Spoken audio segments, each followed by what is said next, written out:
জুলাই গণহত্যার মামলায় সাবেক প্রধানমন্ত্রী শেখ হাসিনার বিরুদ্ধে অভিযোগ গঠনের শুনানি আজ।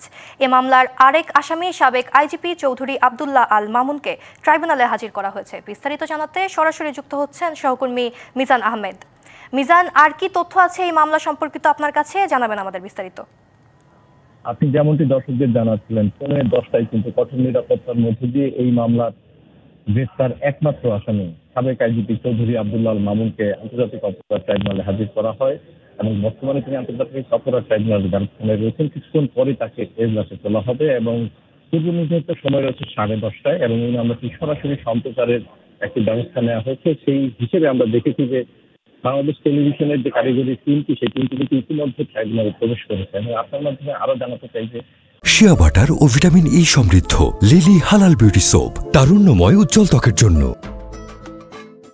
আন্তর্জাতিক অপরাধ ট্রাইব্যুনালে জুলাই পরবর্তী যতগুলো মামলা হয়েছে তার মধ্যে সবচেয়ে গুরুত্বপূর্ণ মামলা এটি এবং এই মামলার যেই আনুষ্ঠানিক অভিযোগপত্র তা হচ্ছে 134 পৃষ্ঠার এবং সার্বিক যে নথি, সেই নথির সংখ্যা হচ্ছে 8,747টি এবং 81 জন ব্যক্তি স্বাক্ষরের জবানবন্দি কিন্তু এই আনুষ্ঠানিক অভিযোগে দায়ের করা হয়েছে রাষ্ট্রপক্ষ থেকে এবং পাশাপাশি তারা 5টি সুনির্দিষ্ট অভিযোগে শেখ হাসিনা, আসাদুজ্জামান খান কামাল এবং চৌধুরী আব্দুল্লাহ আল মামুনের বিরুদ্ধে মানবতার বিরুদ্ধে অপরাধের যে অভিযোগ দায়ের করেছেন।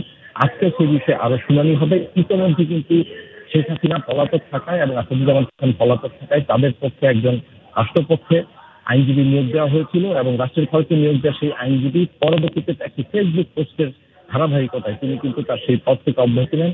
পরবর্তী সময়ে আমরা দেখেছি যে বিশেষ জজ আদালতের সাবেক সিপি আমির হোসেনকে কিন্তু শেখ হাসিনা এবং আসাদুজ্জামান কামালের পক্ষে রাষ্ট্রের খরচে আইনজীবী নিয়োগ দেওয়া হয়েছে। আজকে তারাও উপস্থিত থাকবেন এবং সেই উপস্থিতির পর শুনানির পর ট্রাইব্যুনাল থেকে কি কি সিদ্ধান্ত আসে এবং কি কি শুনানিতে উঠে আসে তা হয়তো পরবর্তী সময়ে আপনার মাধ্যমে দর্শককে জানিয়ে দেবো।